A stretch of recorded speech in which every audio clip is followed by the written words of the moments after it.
Indiana Jones and the Fate of Atlantis, the action game for the Commodore 64, and in this offering you view the action from an isometric viewpoint. So I can only apologise if you was expecting the adventure game version of the same name, but I'm sure that'll be covered on another video. The plot remains true to the standard Indy format we all know and love.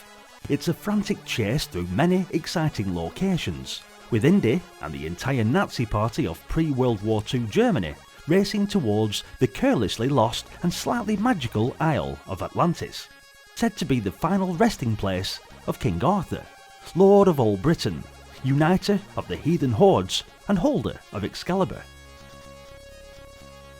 Anyway, the idea is that you must get Indy to the fabled lost city before the Germans arrive, and the reason for this helter-skelter dash is that there's a precious metal called orichalcum, which has the power of 1,000 atomic bombs.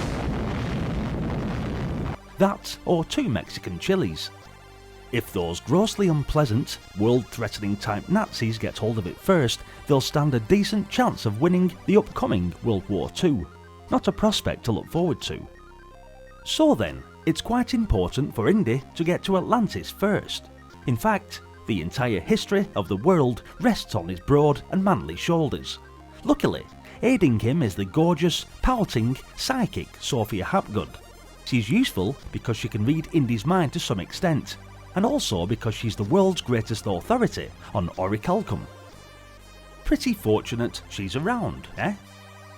You can switch views between Indy and Sophia at any time, and it's possible to control either of them fully and independently, so it makes sense to send them off separately from time to time.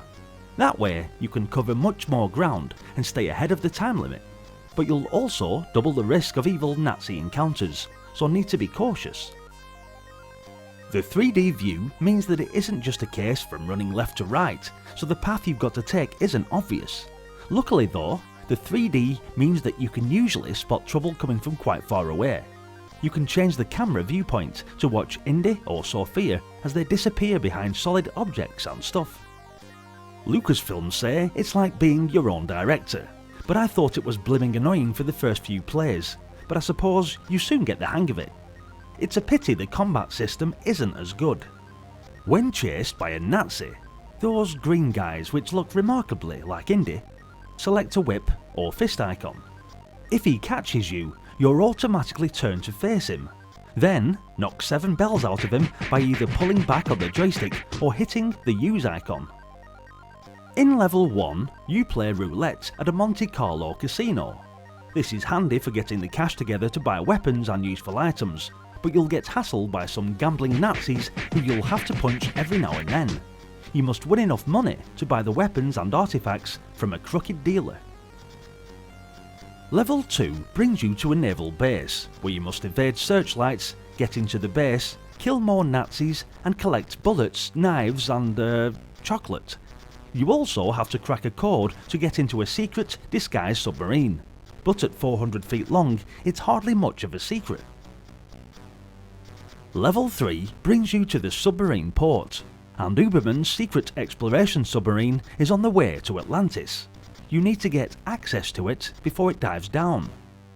Level 4, in said submarine, you first need to get rid of a bomb, and then find Atlantis with the periscope. On level 5, the islands may all look the same, but only one of them leads to Atlantis. You need to satisfy the chief of the natives, or else you'll never find the entrance to Atlantis. On level 6, in Atlantis, the Nazis are everywhere. You need to activate the machine by first locating and then using 15 orichalcum balls, which are shown as 3 dots arranged in a triangle shape. As well as heading towards Atlantis, you've got to deal with hordes of enemies who crop up all over the place.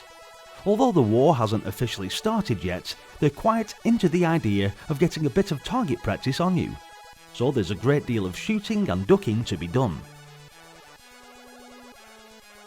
You'll also need to have your problem-solving head at the ready to find bits of a map, solve codes and locate secret rooms. The graphics are functional, but far from dazzling, and each level is fleshed out in various shades of monochrome. making the green characters look like the Incredible Hulk. There's also a fiendish time limit and several half-track loads of Nazis to deal with, so it's definitely not an easy game. Overall, Indy, Indiana Jones and the Fate of Atlantis is a bit too tough and daunting. You can easily get lost, and half the time it's difficult to know where you're supposed to be heading. Combine this with the movement system and you are talking frustration on a pretty large level. But persevere, and it improves as you get the hang of it. There's lots to see and do, and once you get into the swing of it, it's as big and exciting as the films are themselves. Thanks for watching, guys. Don't forget to check out the other 3 Indiana Jones games for the Commodore 64, also on the channel, including The Lost Kingdom, The Temple of Doom, and also The Last Crusade, so be sure to check those out too. There's plenty of other games on the channel playlist too, and if Commodore 64 or indeed Commodore Amiga nostalgia is your thing, then please consider subscribing to the channel and follow me on this epic journey revisiting the games we love to remember. Hopefully, I'll see you all in the next one. Until then, bye for now.